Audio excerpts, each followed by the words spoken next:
Ito ngayong araw na dadalawin ko ang dalawang matandang mag-asawa sa gitna ng kagubatan na nagkaroon pa ng sakit ang matandang lalaki at hindi na makapagtrabaho na tanging si Nanay Elsa lang ang nag-aalaga sa kanyang asawa.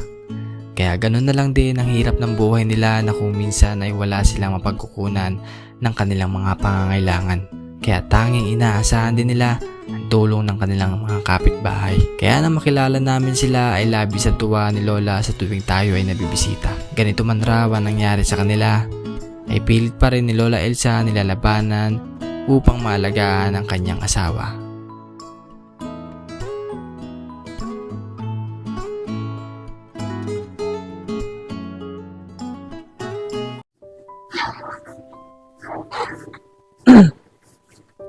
So almost 2 months na rin po na hindi nakakadalaw dito sa bahay ni Nanay Elsa. At ngayon po may dala tayong mga groceries para sa kanila. Yan. At shoutout din sa ating kasama ngayon kay Pops J. Mindoro. Paki-follow niyo po yung page niya. Yan ating makakasama sa tuwing magbubulag tayo. Mukhang walang tao ata.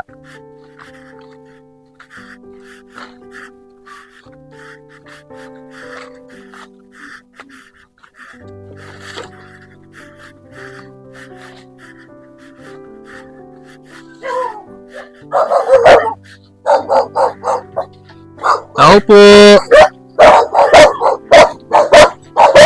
Tao po! Tao po, Nay! Si Nanay Elsa. Hi, Nay! Kamusta?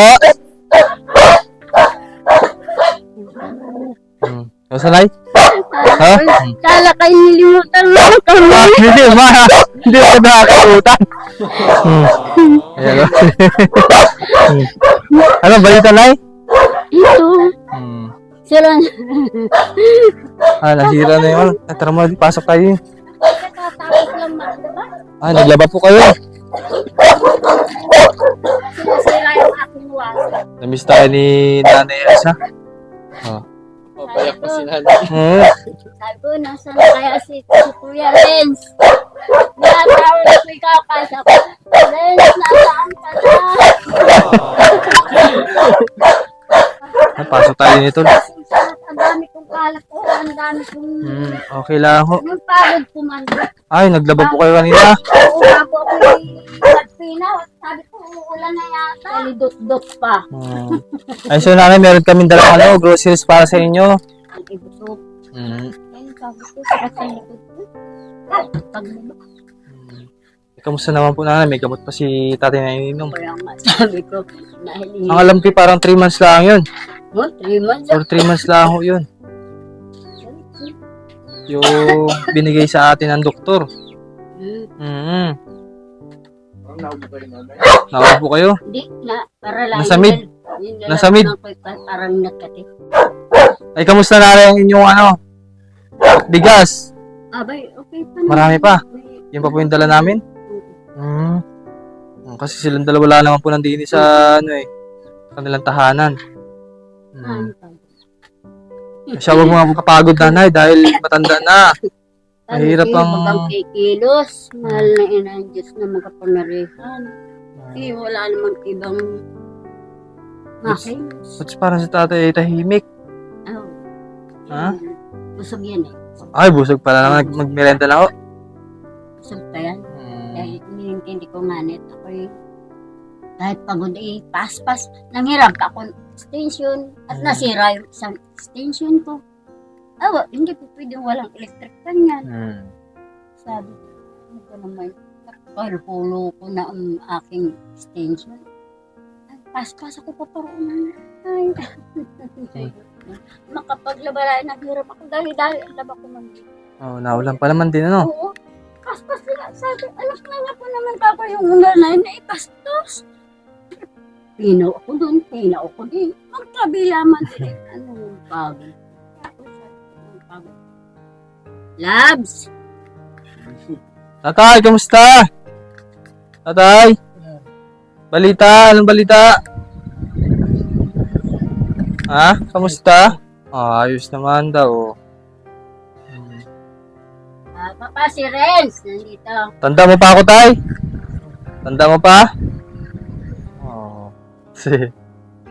Kamusta naman po yung anak niyo po? Hindi na kami nagkakausap. Hindi na po. Ay, dahil walang Wala kasi cellphone. cellphone. Hmm. Sira. Hindi naman nababagsak mo. Sira.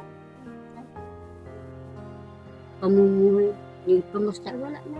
Hindi na makamusta, no? Hindi naman makapagbigay ng pambili ng cellphone. Konti siyempre. Cellphone. Ay, siyempre mag-iipon mo.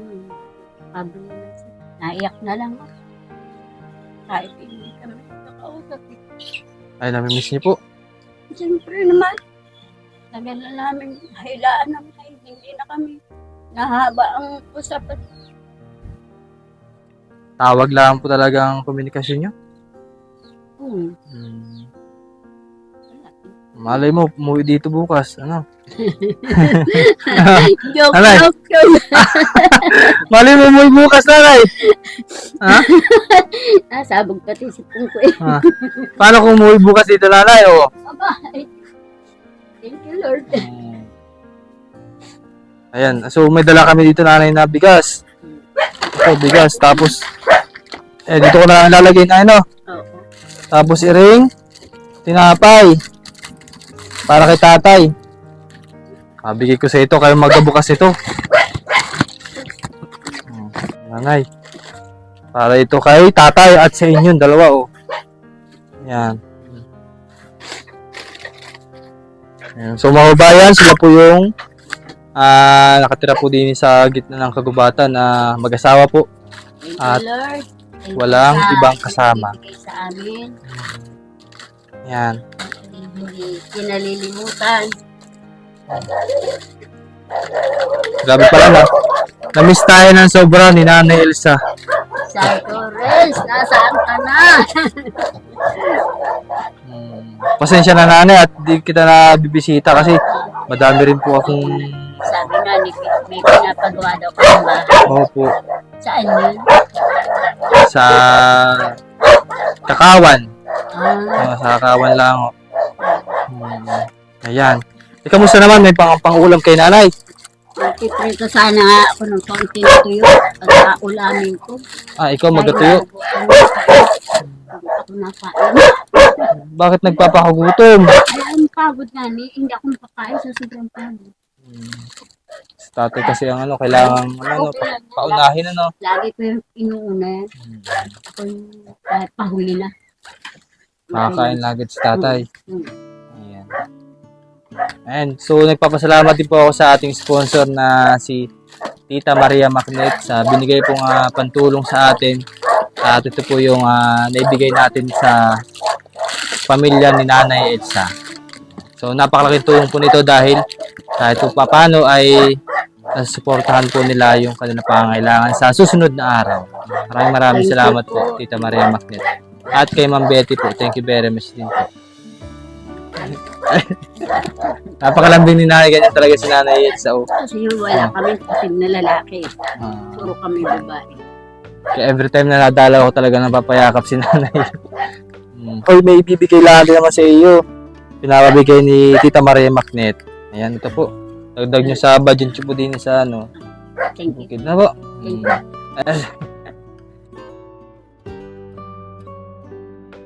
Message pa kay nanay? Sana po yung tumutulong sa amin, huwag pong magsasawa dahil wala pong tumutulong sa amin. Iba?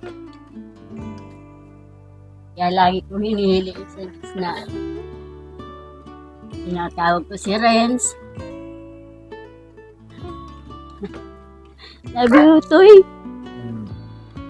At may mabuting taong naparating sa buhay namin. Malaking katulungan sa amin ito. Yung buhay na ibinigay sa amin na tumutulong. Marami pong salamat.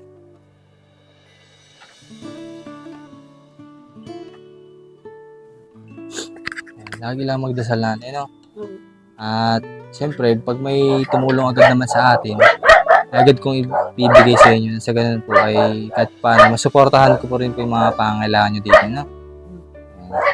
Lagi lang mag-ingat po, Oo naman. Kahit nagtatrabaho ako, ingatan ko rin yung sarili ko. Ayoko rin na ako eh. Pag ako'y nagkasakit, paano na rin? Yun. Paano na kami? Wala naman kasi mag-iintindi kay tatay, no? Saan, ikaw lang talaga ang aasahan ni tatay, no? Papakain. Kaya kailangan magpalakas ng katawan. Iwasan magpakapagod, no? Walang hindi maiwasan na mapagod. Ito nga. Si nanay, yun lang naman po yung dinalaw po namin sa inyo upang madalan kayo ng tulong po. At kahit paano po yun, may kakainin kayo sa susunod na araw, no? Thank you. Thank you na din, nanay. sa Thank inyong you pagtanggap sa dito. lahat ng mga tumutulong sa amin. Sana iangat pa yung inyong kabuhayan at yung kami, yung mga ibang nangangailangan, matulungan pa rin po ninyo na katulad namin. Salamat po ng marami. Salamat sa sabi ko nga, pag nakikita kayo na magninilip, Doy, salamat sa iyo ha. Sobra, ayapos ko rin yung pangapin sa iyo. Doy, salamat talaga. Biglang may tumulong sa amin.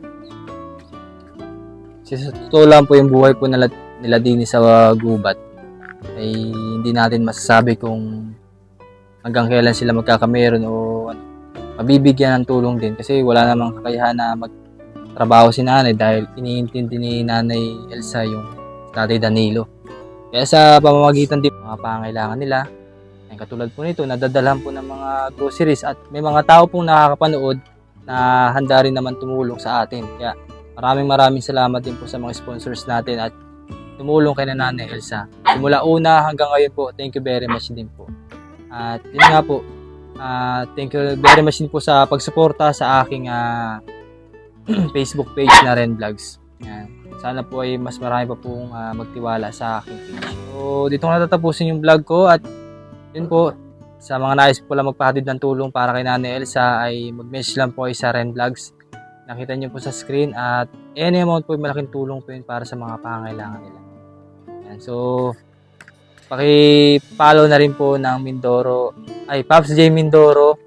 Ako po yung kasama niya ngayon sa Facebook. Yan. Pwede ba ako magpakita? Sige, pakita. Kapugian. Ako po yung madalas niyang magiging kasama ngayon sa pag-vlog. Mas ako na po rin camera style. Ibahin ko naman po yung content ko para Oh, smile mo na, smile. Ayan, so mga kabayan, at hanggang dito na lang muna ang ating update kay Nanay Elsa at kay Tatay Danilo. Maraming salamat po sa inyong panonood. Sige po, bye-bye!